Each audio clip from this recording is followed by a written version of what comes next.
एक बार पुनः सभी का स्वागत। विद्यार्थियों, आज हमारा लेक्चर 5.4 होगा। हमारा टॉपिक चल रहा है प्रतिलोम आव्यूह व रैखिक समीकरण। मैं इस टॉपिक के अंदर आपको थ्योरी और क्वेश्चन एक साथ करा रहा हूँ। जिस तरह से रिलेटेड थ्योरी होगी उसी से रिलेटेड हम क्वेश्चन भी कर रहे हैं। कल हमारा जो लास्ट टॉपिक था इससे पिछले लेक्चर के अंदर, उस टॉपिक के अंदर हमने कंडीशन ऑफ कोलिनियरिटी पढ़ी थी, तीन बिंदुओं के सररेखीय होने का प्रतिबंध। तो उसी के ऊपर एक आधारित क्वेश्चन है। क्वेश्चन नंबर 15 देखिए आप लोग। कह रहा तीन बिंदु दिए गए हैं, तीनों बिंदु आपको दिए गए हैं, तो सिद्ध कीजिए कि ये तीनों के तीनों बिंदु सररेखीय हैं। तो कल हमने डिस्कस किया था तीन बिंदु अगर सररेखीय होते हैं तो उनसे निर्मित त्रिभुज का क्षेत्रफल शून्य होता है। कई बच्चे भी कहते हैं कि सर जब तीनों बिंदु एक ही रेखा के अंदर है तो त्रिभुज कैसे बनेगा। जैसे कल वाली बात एक बार रिपीट करते हैं, अगर तीन बिंदु एक ही रेखा पर हो तो त्रिभुज नहीं बनता। लेकिन हमारा कॉन्सेप्ट दूसरा ये भी है कि समतल में तीन बिंदुओं को मिलाने पर एक त्रिभुज का निर्माण होता है। अब ये तीनों बिंदु अगर एक ही रेखा पर है तो इनसे त्रिभुज तो बनेगा, ऐसा तो हम मान लेते हैं। लेकिन जो त्रिभुज होगा उसका क्षेत्रफल होगा शून्य। तो उसके क्षेत्रफल को शून्य करके हमने एक कंडीशन निकाली थी। उस कंडीशन को बताएंगे, इस क्वेश्चन के अंदर अप्लाई करेंगे। किस तरह से करेंगे देखिए। मैं सॉल्यूशन लिख रहा हूं। सॉल्यूशन कैसे लिखेंगे? यदि x1 y1 x2 y2 व x3 y3, इस कंडीशन को आपको एक बार पहले बताना पड़ेगा, फिर लगाएंगे, आप डायरेक्ट नहीं लगाएंगे। यदि ये तीन बिंदु सररेखीय हो, ये अगर तीनों के तीनों बिंदु सररेखीय हैं यानी ये कोलिनियर हैं, तो हमारी कंडीशन क्या है? हमारे पास कंडीशन है x1 x2 x3 y1 y2 y3 और 1 1 1 बराबर होगा 0 के। ये आपकी एक शर्त है। यानी ये जो डेल्टा की वैल्यू है, इस डेल्टा का मतलब जो हमारा त्रिभुज का क्षेत्रफल था 1/2 था, जो उसको तो हमने 0 के उधर निकाल दिया था, इसको अपन को 0 अब यहाँ प्रूव करना है। ये तो कंडीशन है कि इस सारणिक का मान शून्य होगा। तो यहाँ अपन सिद्ध करेंगे कि ये जो सारणिक है ये शून्य है। तो अपन लिख रहे हैं, मान लिया हमारा जो डेल्टा है, अपना डेल्टा किस तरह से बनेगा? x1 x2 x3 x1 x2 x3 अगर वहां कंपेयर करें तो क्या आता है? BC CA और AB। उसके बाद y1 y2 y3 y1 y2 y3 को अगर कंपेयर करेंगे तो y1 y2 y3 आपका क्या चल रहा है? A B plus C B C plus A और again C A plus B और लिखा 1 1 1। हमें इस सारणिक का मान शून्य सिद्ध करना है। एक तरह से त्रिभुज का ही क्षेत्रफल लिखा हुआ है। मैंने कल आपको इस चीज को अच्छी तरह क्लियर किया था कि त्रिभुज का जो क्षेत्रफल होता है वो होता है 1/2 x1 x2 x3 y1 y2 y3 1 1 1। ये त्रिभुज का हमारा क्षेत्रफल होता है सारणिक रूप के अंदर। त्रिभुज कैसे होगा? अगर कोई एक पॉइंट बाहर चला जाए तो ये त्रिभुज है, इसका एरिया होगा। जो ये एरिया होगा ये धनात्मक होता है। तो अगर तीनों बिंदु असररेखीय हैं, सररेखीय नहीं है, तो ये जो त्रिभुज का क्षेत्रफल होता है ये 0 से बड़ा होगा, ऋणात्मक तो हो ही नहीं सकता। अब कंडीशन हमारी दूसरी कंडीशन क्या हो गई? तीनों बिंदु हमारे एक ही रेखा पर है, तीनों बिंदु मेरे पास कोलिनियर है।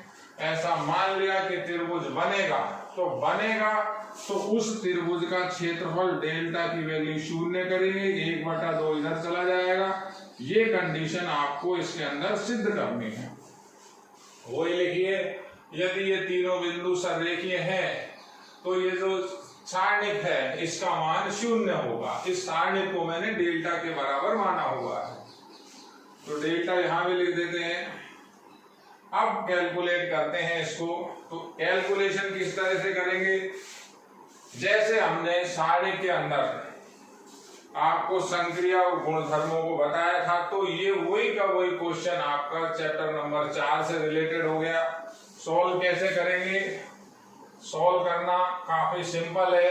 देखिए आप इसके अंदर सबसे पहले मैं प्रोडक्ट कर रहा हूं, वापस इसको इनटू कर रहा हूं। जो C2 के अंदर मेरे मेंबर है उनको वापस गुणा कर रहा हूं, जिससे आपको और बात क्लियर होगी लिखा क्या हुआ है। तो डेल्टा की वैल्यू मेरे पास है अभी BC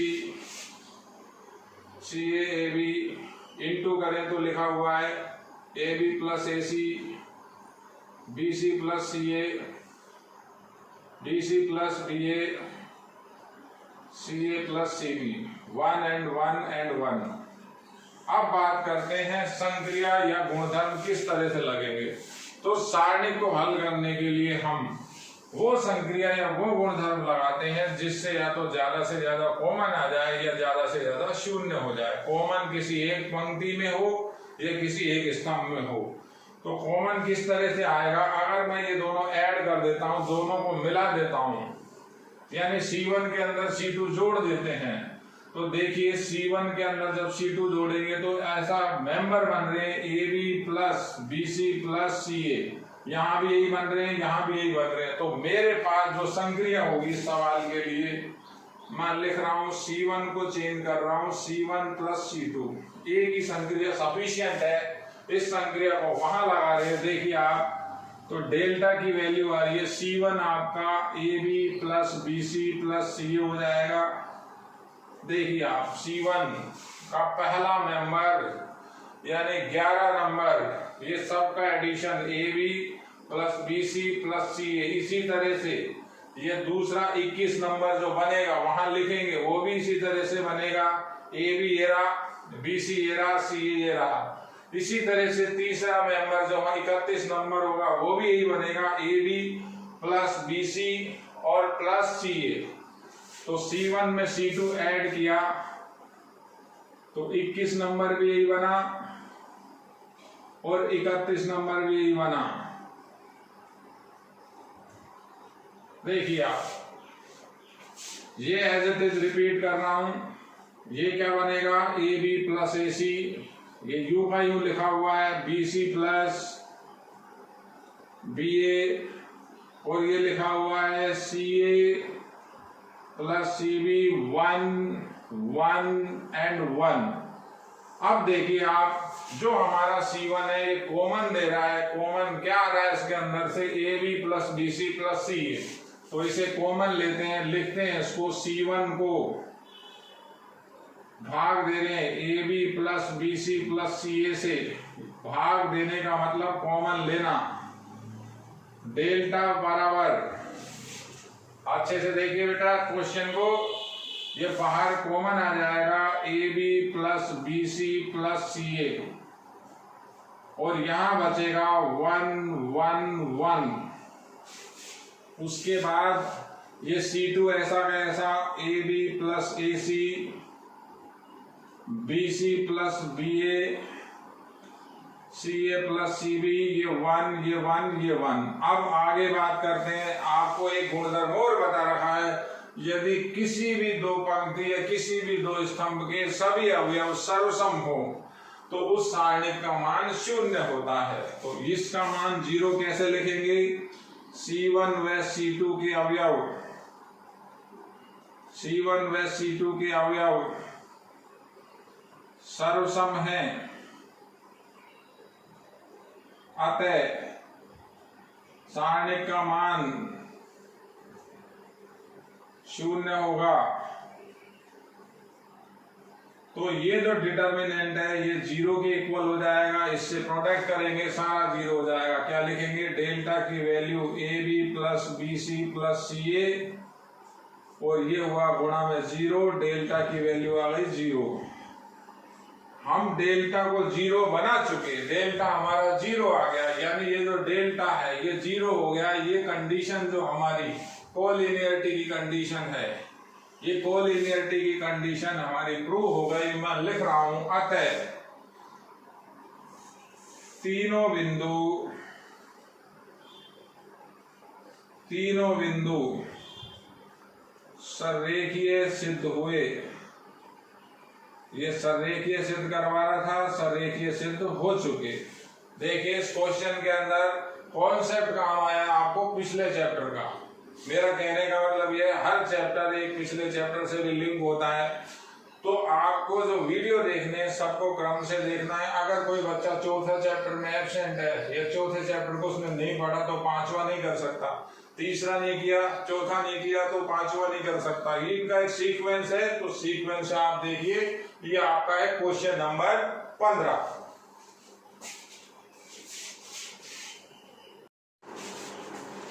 देखिए विद्यार्थियों, क्वेश्चन नंबर 16। इस क्वेश्चन के अंदर आपको एक त्रिभुज का क्षेत्रफल दिया हुआ है 35 वर्ग इकाई, और उसके तीनों शीर्ष दिए गए हैं।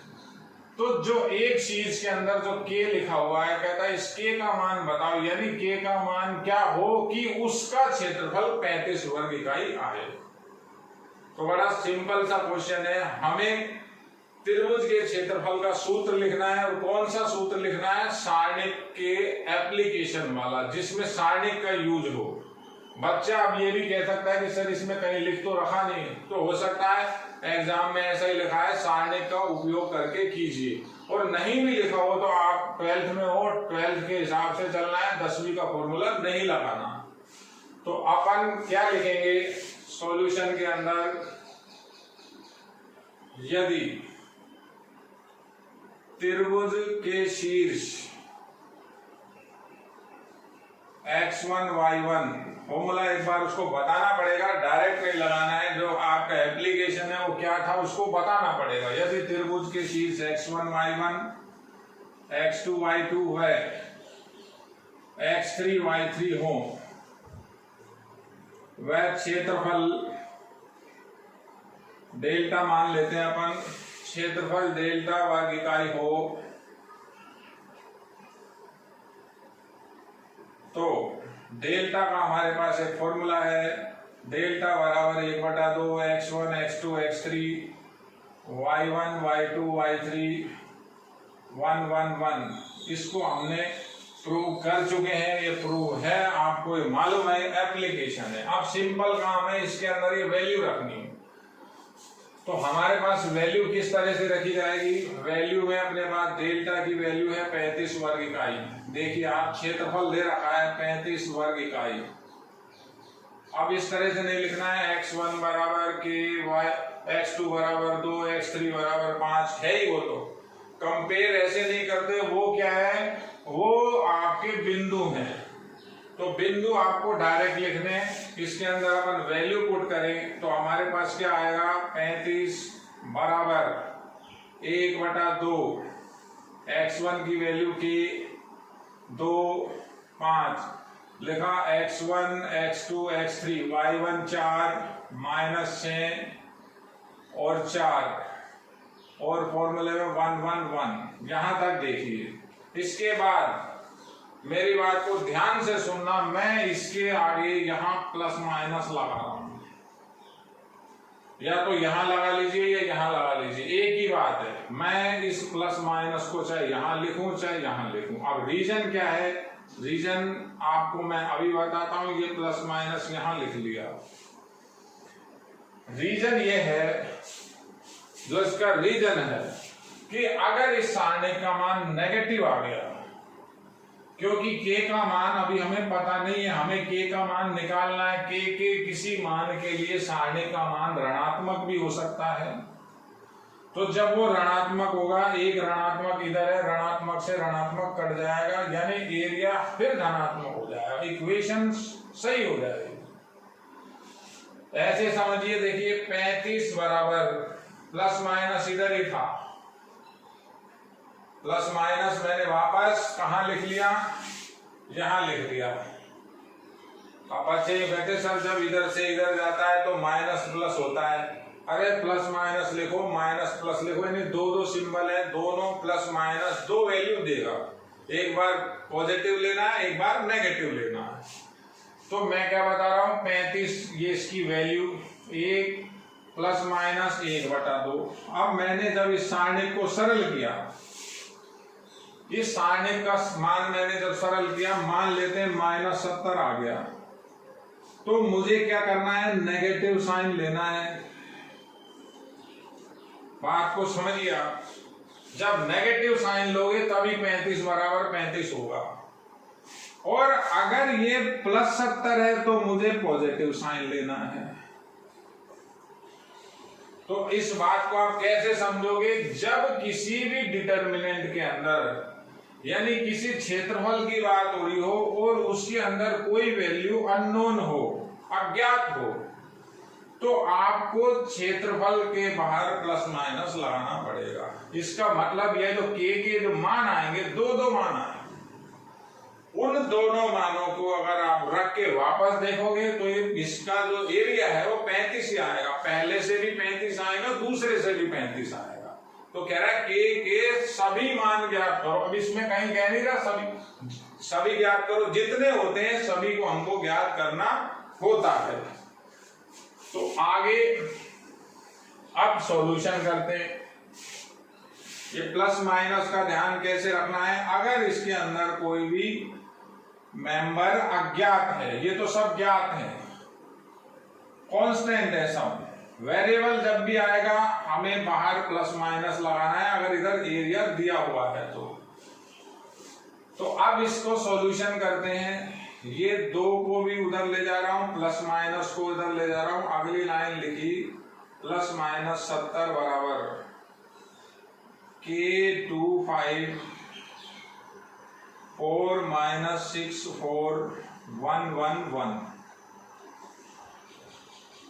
देखिए अब सरल करने की बात, तो या तो प्रसार करिए या सारू सुई लगाइए या संक्रिया लगाइए, ये आपके ऊपर डिपेंड करता है। बच्चा ज्यादा 3 नंबर चाहिए, पूरे के पूरे 3 नंबर चाहिए, आधा नंबर भी नहीं करते, तो आप इसके अंदर संक्रिया लगाओ।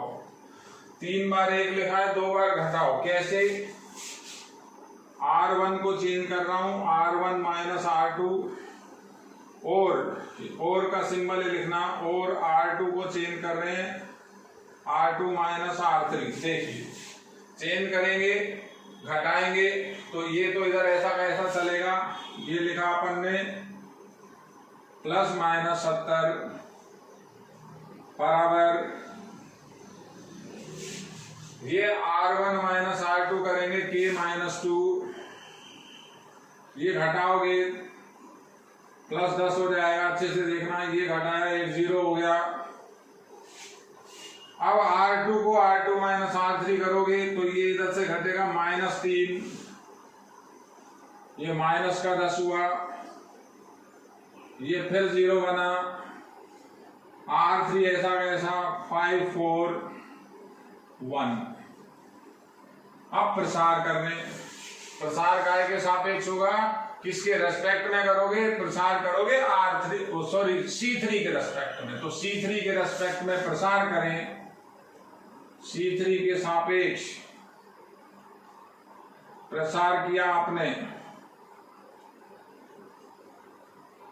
बेटा सारी लैंग्वेज ढंग से लिखनी है आपको, शॉर्टकट में काम कुछ भी नहीं करना है। तो प्रसार किया, ये चला +-70 इधर ऐसा का ऐसा। प्रसार जब करेंगे तो C3 का निशान +-+, एक ही बचा हुआ है, 4 मेंबर बचेंगे, तो मैं वो लिख रहा हूं K-2 10 -3 -10। देखिए आप, अब भी गुणा करने से पहले कॉमन आए, कॉमन लेना है। अब C2 में से 10 कॉमन आ रहा है, तो लिखना चाहो नियम भी लिख दो, नहीं सीधे भी कॉमन ले सकते हो। +-70 10 कॉमन आ गया, क्या बचा, K-2 -3 इधर बचेगा, 1 इधर बचेगा, -1 +-70 10, ये इधर इंटू हुआ माइनस के प्लस 2, और ये इधर गुणा होगा एक माइनस अपना प्लस 3। देखिए अच्छे से कैलकुलेशन को ढंग से समझिए बेटा। ये 5 से डिवाइड हो रहा है, प्लस माइनस ये 5 से अपन डिवाइड कर सकते हैं इसको, क्लियर समझिए ढंग से। तो 10 से भी डिवाइड हो रहा है, 7 इक्वल्स टू, ये 10 1 कट गया, माइनस के प्लस 5। अब ये जो कंडीशन है, इस कंडीशन के अंदर डबल काम हो रहा है। एक बार आपको पॉजिटिव लेना है, एक बार आपको इसके अंदर नेगेटिव लेना है। तो अपन यहां लिख रहे हैं, समझिए, ये कंडीशन के बाद ऐसा लिख रहा हूं, पॉजिटिव धनात्मक लेने पर, तो धनात्मक वैल्यू इसमें से उठा लीजिए आप। क्या लिखेंगे, 7 इक्वल्स टू माइनस के प्लस 5, 7 इक्वल्स टू माइनस के प्लस 5, ये उधर ये इधर, के की वैल्यू 5 माइनस 7, के की वैल्यू -2 आई।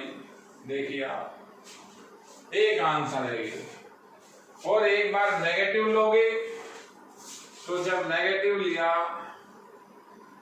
नेगेटिव लेने पर ऋणात्मक लिया, तो -7 इक्वल्स टू माइनस के प्लस 5।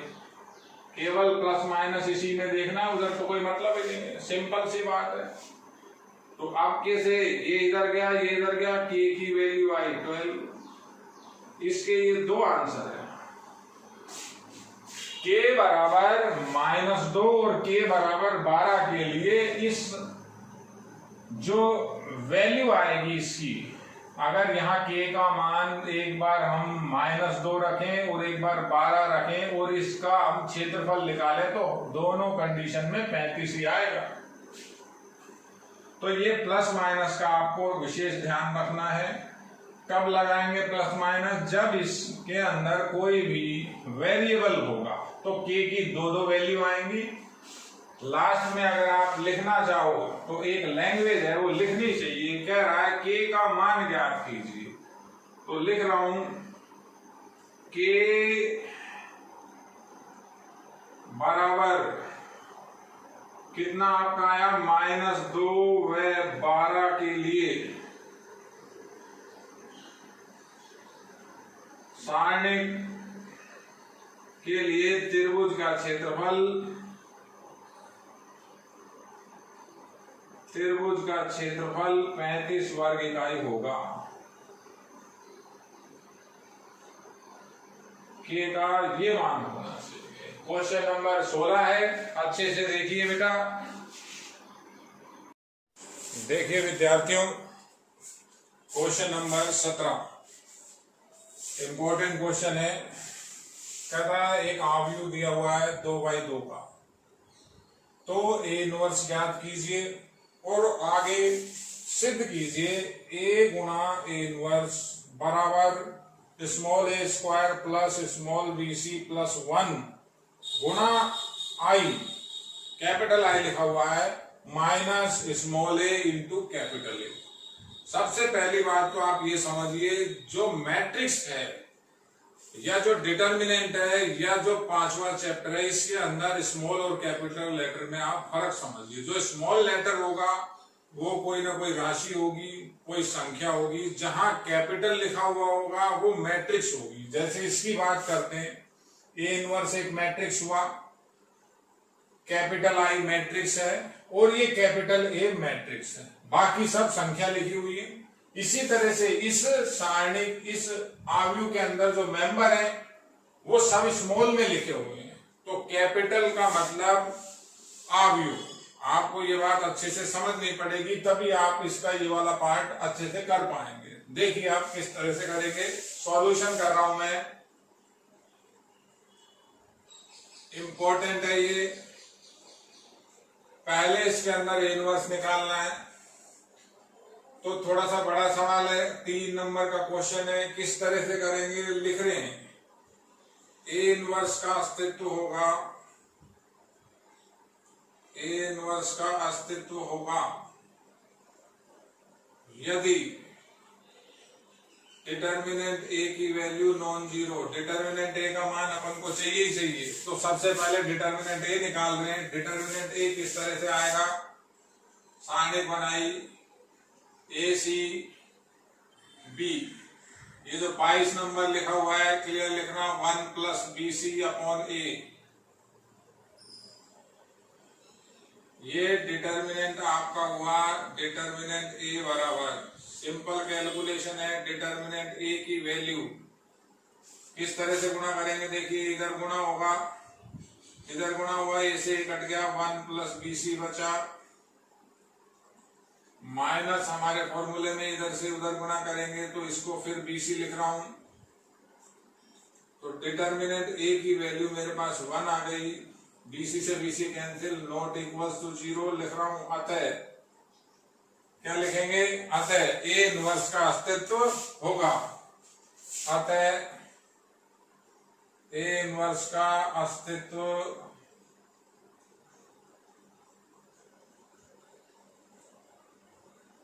होगा। अब हमारा काम है इनवर्स का फॉर्मूला बताना, उसके बाद एडजॉइंट ऑफ ए लिखना। तो ए इनवर्स का मेरा सूत्र होता है ए इनवर्स बराबर adjoint of A upon determinant A की वैल्यू शून्य, ये पहले अपन निकाल चुके। एडजॉइंट ऑफ ए किस तरह से लिखेंगे, देखिए आप, एडजॉइंट ऑफ ए लिख रहा हूं मैं, A11 कैपिटल के अंदर second, capital A11, capital A12, capital A21, capital A22 और इसके ऊपर ट्रांसपोज। अब वैल्यू कैसे निकलेगी, जो कैपिटल A11 है, इस कैपिटल A11 का क्या मतलब हुआ, ये पंक्ति खत्म, ये स्तंभ खत्म, एक ही मेंबर बचता है।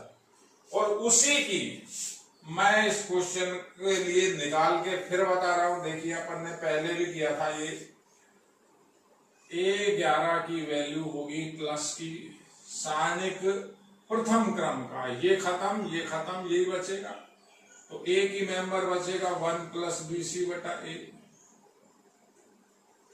ऐसे ही A12 निकालें, माइनस का होगा, आई और जे का जोड़ विषम, या ये माइनस, ये खत्म ए की मेंबर बचा सी। A21 फिर माइनस का, चाहे चिन्ह याद रखिए, प्लस माइनस माइनस प्लस, तो ये खत्म माइनस, ये बी बचा। उसके बाद A22 की वैल्यू क्या आई, A22 क्या हुआ आपका प्लस का, ये पंक्ति स्तंभ खत्म, केवल ए बचा, तो इनकी वैल्यू क्या आई, ये आया 1 प्लस बी सी अपॉन ए, ये आया माइनस सी, ये आया माइनस बी, और ये आपका वापस आ गया ए।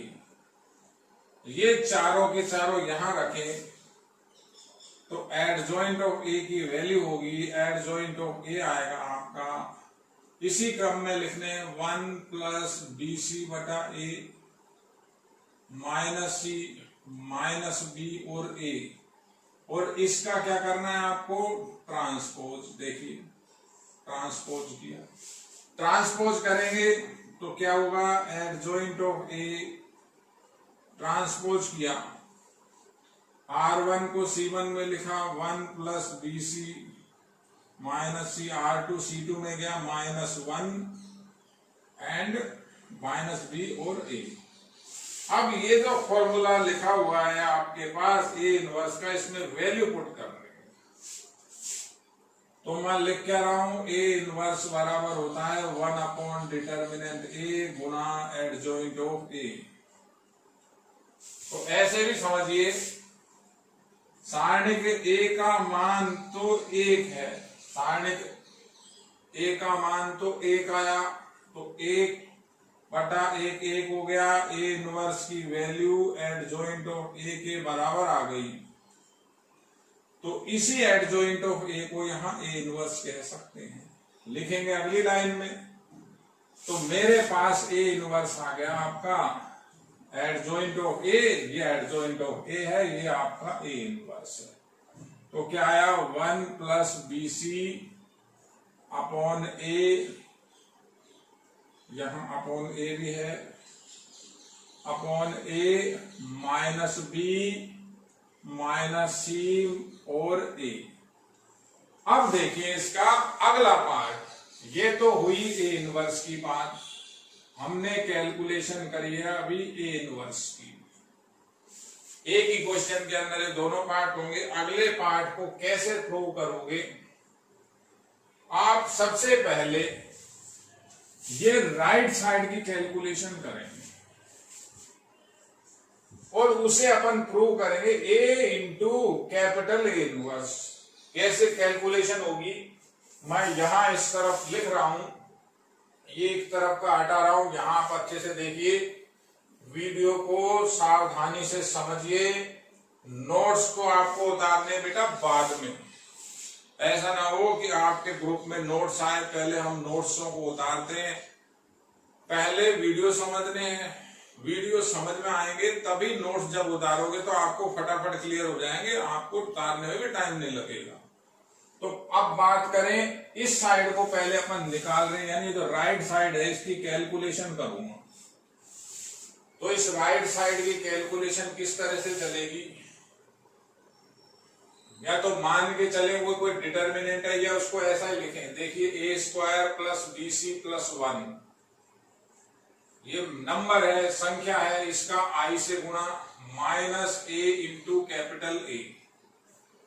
इस कैलकुलेशन को आप अच्छे से देखिए, मैं इसके अंदर वैल्यू रख रहा हूं, मेरा ये A इनवर्स काम का है, A इनवर्स इंटू A चाहिए।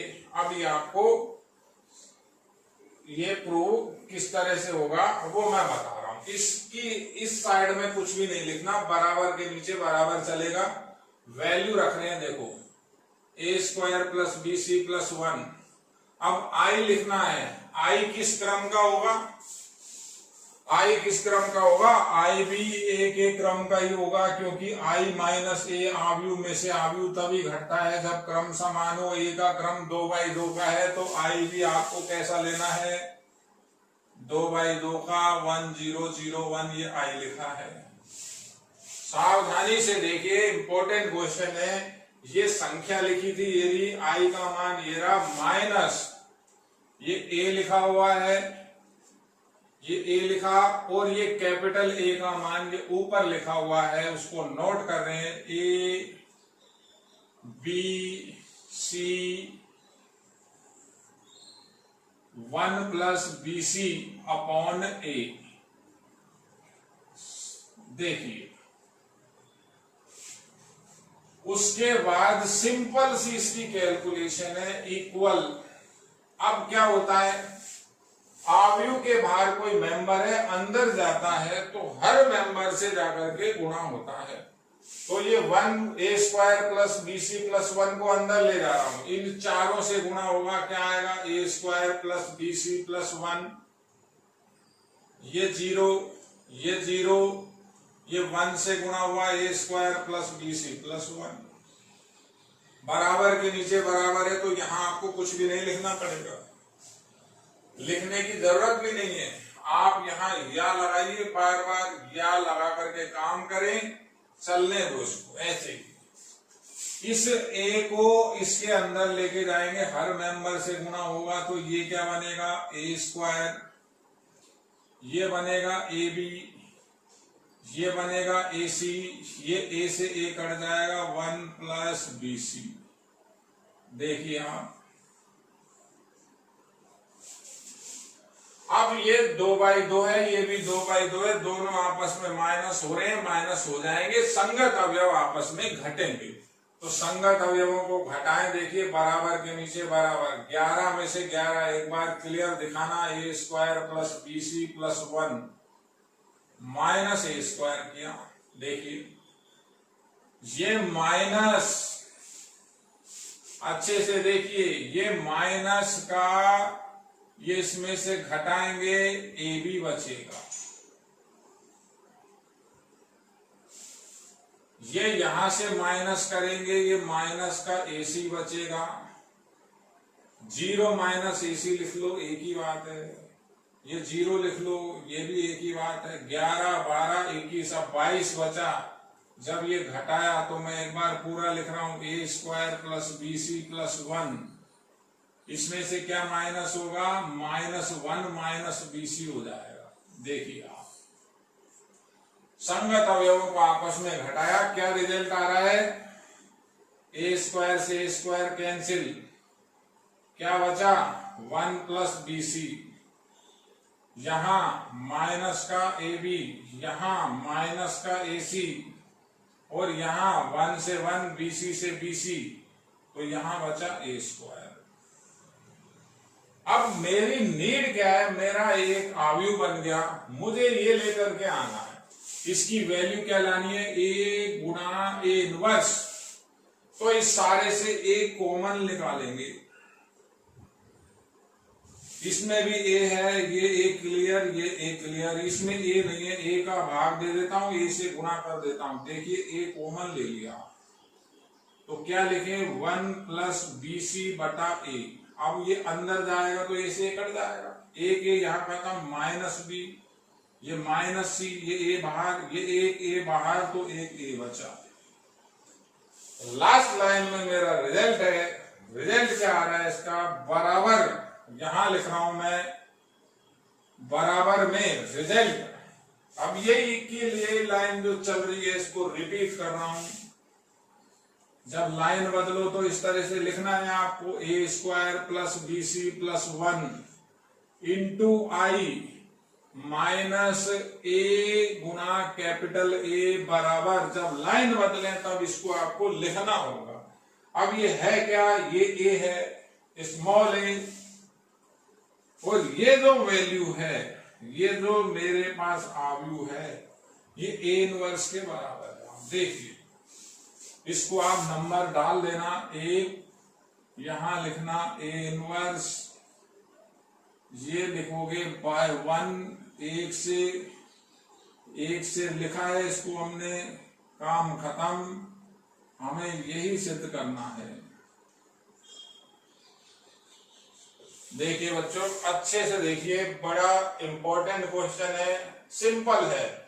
क्या बात महत्वपूर्ण है, जो ये प्रूव करवा रहा है, जो ये सिद्ध करना है, इसमें जो स्मॉल और कैपिटल है उसको पहचानो। जो कैपिटल लेटर लिखा हुआ है इंग्लिश का, वो अवयव है, और वो अवयव होता ही है, कहे चाहे ना कहे, भ्रमित नहीं होना है किसी भी तरीके से। अच्छे से क्वेश्चन देखिए, क्वेश्चन नंबर 17।